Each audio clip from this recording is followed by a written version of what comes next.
Ikoranabuhanga mu gisirikare ni kimwe mu bintu bituma igisirikare kivuga ko giteye imbere kurusha ibindi byose.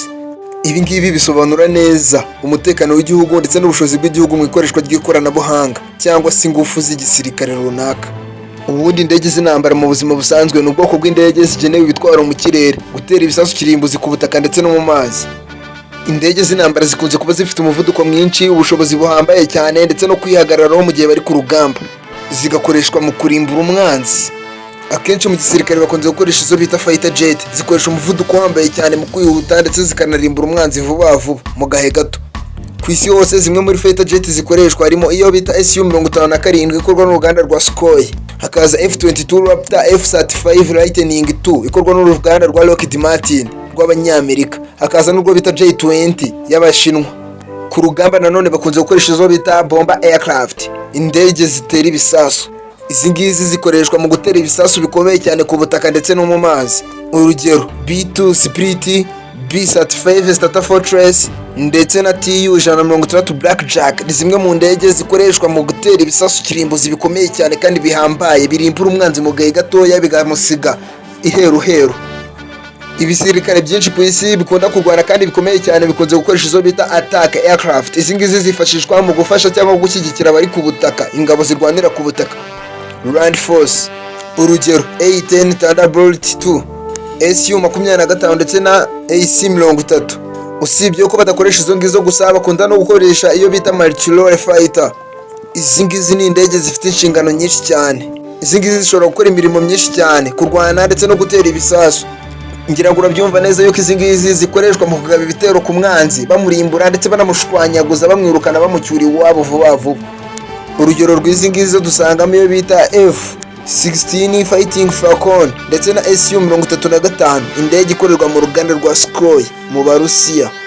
Ubundi indege z'intambara ni cyo cy'ubwirinzi gikomeye cyane igihugu kiba gifite kurusha ibindi byose, kubera yuko igisirikare kirwanira mu kirere kiba kireba impande zose z'igihugu, haba ku mipaka ndetse no mu gihugu mo hagati. Nta mwanzi wapfa kwinjiramo uko yiboneye bahari. Kandi ahanini cyane iterambere ry'ikoranabuhanga rikomeje kuzamura cyane cyane urwego rw'indege za kirimbuzi zikoreshwa mu kirere mu rwego rwo kurinda igihugu ndetse no kurwanya umwanzi mu gihe bari ku rugamba. Niba ushaka gusobanukirwa byinshi bijyanye n'indege za kirimbuzi cyangwa se indege z'intambara zikoreshwa mu bihugu bitandukanye byo ku isi, usabwa kureba iyi video ukayirangiza. Muri iki kiganiro tugiye kurebera hamwe ubushobozi bwa kabutindi z'indege ebyiri zikomeye cyane ku isi hose kurusha izindi. F-35 ikorerwa mu ruganda rwa Lockheed Martin muri Amerika ndetse na SU-57 ikorerwa mu ruganda rwa Sukhoi mu Burusiya. Reka nkwibutse, niba ari ubwa mbere usanze mu murwa mukuru w'amakuru agezweho n'ibyegeranyo mu Rwanda, icyo usabwa ni ugukanda subscribe kugira ngo uzakomeze gutunga u Rwanda byinshi bisa nk'ibicanganye kandi bitangaje kuri isi nzima dutuye. Nk'ibisanzwe nyita Mr. Irene. Stay tuned.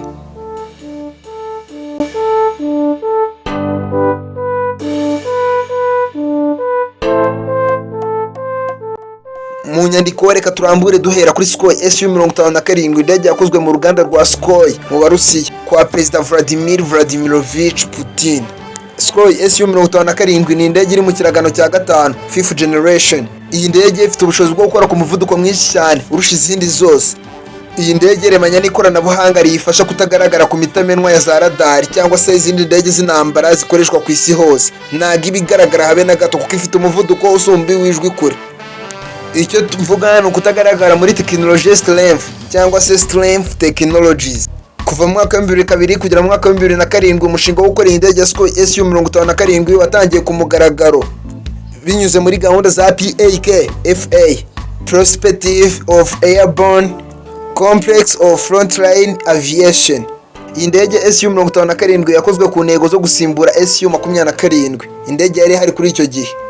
Itariki 29 Mutarama, prototype y'indege ya mbere T-50 yakozwe igerageza mu kirere cy'Uburusiya. Mu mwaka wa 2018, perezida wari uriho mu Burusiya yemeje yuko iyi ndege SU-57 yemejwe mu zizajya mu gisirikare cy'Uburusiya. Ubwo urabyumva neza cyane ko yari ikozwe kandi imaze kugaragaza ubuhangange bukomeye cyane mu bijyanye no kurwanira mu kirere. Muri 2019, indege SU-57 yakozwe n'uruganda rwa Sukhoi yakoze igerageza bwa mbere ku rugendo rurerure cyane. Gusa icyo gihe ntabwo byagenze neza kuko izari zagiye gukorerwa mu igerageza uko ari 5 zose, imwe muri zo yarahanutse kubera ibibazo bya software. Mu mwaka wa 2020 SCOI SU-57 yaratunganyijwe neza cyane ikorerwa mu Rwanda ku bwinshi kugira ngo ishyikirizwe igisirikare cy'uburusiya. Mu mwaka wa 2020 mu Kuboza wagiye kurangira imaze gushyikirizwa igisirikare cy'uburusiya kandi bamaze no gushyira mu gitabo cy'itegeko yuko SU-57 igiye kuzayikora mu ngabo zo mu kirere no mu Burusiya.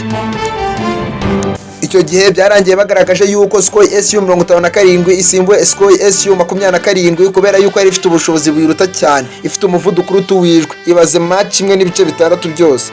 Usibye yuko SCOI SU-57 itagira match 1.6 gusa, hari n'igihe usanga ifite match ebyiri zose. Nizera yuko aho ngaho na radari n'imwe uko yabireba kose yayibona ngiyimenye. Urabyumva neza ku rugamba SCOI SU-57 ikihagera ihita ikubita ishwanyaguza ihita yisubirira aho yaturutse. Ikoreshwa urugamba n'umusirikare umwe wenyine. Ibaza umusirikare umwe kuzengereza igihugu kirimo abasirikare barenga 50,000. Iyi ndege bwa mbere mu mwaka wa 2022 yakoreshejwe ku rugamba n'igihugu cy'Uburusiya. Urambaza ngo yari kurwana n'ikihe gihugu? Nta kindi nkuko twabyumvisha twese mu gihe cyashize habaye intambara y'Uburusiya na Ukraine. Niho SU-57 yapritse bwa mbere igikorwa cyayo mu ntambara. Irabashwanyaguza koko, irabarimbura karahava. SCOI SU-57 ifite strength technologies, ni technology yifasha kutamenywa cyangwa kutarebwa na misile z'abanzi. Ngira ngo urabyumva neza cyane yuko umwanzi wabo cyangwa se w'Uburusiya mu gihe bagiye kurwana n'ikindi gihugu ataba ari kuyibona mu gihe bagiye kubatera. Ngira ngo urabyumva neza yuko SCOI SU-57 bitewe n'umuvuduko wihuta bifite ishobora kuva mu Burusiya kugera muri Amerika ikakoresha iminota 20 gusa, igahita ikoresha indi minota itarenze 15 ishwanyaguza aho isanze igahita isubira iwabo yirukanka. Icyo gihe ubwo ngubwo leta ibirwanyije cyangwa se leta ibigiye gukubitiramo amwanzi mu gihe kiri kujajaba ngo habaye igitero kirimbuzi kirimbuye bitwerwa remezo byinshi cyane. Umwanzi wiwe ubwo ngubwo ni SCOI SU-57 waruje kubatera, ahita yisubirirayo aba yageze n'iwabo kare cyane mu gihe bakiri kujajabaye. Iyi SCOI SU-57 ifite moteri ebyiri, ni nazo ziyifasha mu kugendera ku muvuduko wa match ebyiri zose ubutabonwa na za radari. Nimvuga match ebyiri wumve ko ari inshuro ebyiri ku muvuduko w'urusaku. Iyi ngiyi ishobora gukoresha intwaro zirimo misile za hypersonic bombs ndetse n'ibindi bisasu bya kirimbuzi bifite tekinoloji igezweho. SCOI SU-57 ifite ubushobozi bwo gukora manevre cyane cyane igihe iri mu kirere, kubera yuko ifite vector thrust zishobora gutuma ihindukira mu buryo butunguranye mu buryo utamenya wowe ubwawe. Iyi ndege SCOI SU-57 ni indege ikomeye cyane ihambaye kandi ifitwe n'igisirikare cy'Uburusiya kubera yuko yagenewe kurwana n'indege z'Abanyamerika F-22 Raptor, F-35 Lightning II ndetse n'izindi zikomeye cyane ziri muri Amerika. Kugeza ubu ngubu rero ibihugu bizwi neza yuko bifite indege SCOI SU-57 byanayibaruje ni igihugu cy'Uburusiya kwa Perezida Vladimirovich Putin ndetse na leta y'Ubuhinde. Ndetse mu kuba binafitwe na leta y'Ubuhinde bari kugerageza cyangwa se gupropoza yuko bashyira uruganda rwa SCOI ikazayikora SCOI SU-57 zo gusupurayinga mu bindi bihugu mu gihe zikenewe kurwanwa ku rugamba ngo bashwanyaguze umwanzi. Reka tuvuge ko iyo bita F-35 Lightning II indege y'intambara yari mu bwoko bwa 5th generation ikiragano cya gatanu. Iyi ndege yakozwe n'uruganda rwa Lockheed Martin ruherereye muri Leta Zunze Ubumwe za Amerika.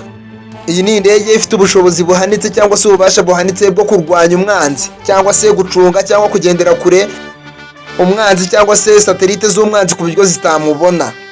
Iyi ni indege ifite umuvuduko wa Mach 1.6. Iyi ndege yirukanka ku muvuduko uruta uwijwi kure cyane. Iyi ngiyi ifite ubushobozi bwihuse bwo kugaba ibitero kirimbuzi ku mwanzi. Ubundi kuva mu mwaka wa 1960 kugera mu mwaka wa 2002 umushinga wa Joint Strike Fighter nibwo watangiye gukora hagamijwe gukora indege izasimbura izirimo izi ngizi F-16, A-10, FA-18 ndetse na AV-8B Harrier. Muri 2001 Lockheed Martin yashyize hanze isoko yo gutsindira iyi ndege cyangwa se gukora iyi ndege yihiga Boeing. Tariki 15 Kuboza mwaka 2006 prototype ya mbere cyangwa se ubwoko bwa mbere bw'iyi ndege ya F-35 yakoze urugendo rwa mbere rw'igerageza mu kirere. Mu mwaka wa 2011 F-35A yashyizwe mu ndege zikoreshwa n'igisirikare cya Amerika. Mu gihe mu mwaka wa 2015 United States Air Force yashyize hanze itangazo ryemeza yuko izi ndege zemewe gukorwa mu buryo bwemewe n'amategeko. Mu gihe mu mwaka wa 2018 indege ya F-35 yakoreshejwe bwa mbere mu mirwano na Israel. hagati y'umwaka wa 2022 ndetse n'umwaka wa 2023 indege ya F-35 yaba A, B ndetse na C zakoreshejwe mu ngabo za OTAN mu rwego rwo gukumira umwanzi uwo ari we wese watera abagenzi babo bagahita bamushwanyaguza ako kanya. Ubundi indege ya F-35 yakozwe n'uruganda rwa Lockheed Martin ifite amoko atatu: F-35A, F-35B ndetse na F-35C. F-35A ikoreshwa n'igisirikare cyo mu kirere Air Force. Iyi ngiyi ifite ubusanzwe bwa convection takeoff and landing. F-35B ikoreshwa cyane cyane na US Marine, ikaba ifite ubushobozi bwo guhaguruka ndetse no guparika ku butaka mu gihe gito cyane bitagitwaye iminota myinshi, cyangwa se kugendera muri kariya gahanda kazwi nka runway, agahanda k'indege zagurukiramo. F-35C yoyo yagenewe imikorere kuri za kaburimbo z'indege aircraft carriers. Ibindi bintu biranga F-35 iyo ariyo yose yaba A, B ndetse na C: strength technologies, ubutabonwa na za radari. Ikagira moteri ya Pratt ndetse na weight ni F-135. Ibi ngibi nibyo bituma igenda ku muvuduko wa Mach 1.6, ubutabonwa na za radari, ndetse ikaba n'umuvuduko ku byiciro 1.6 w'ijwi.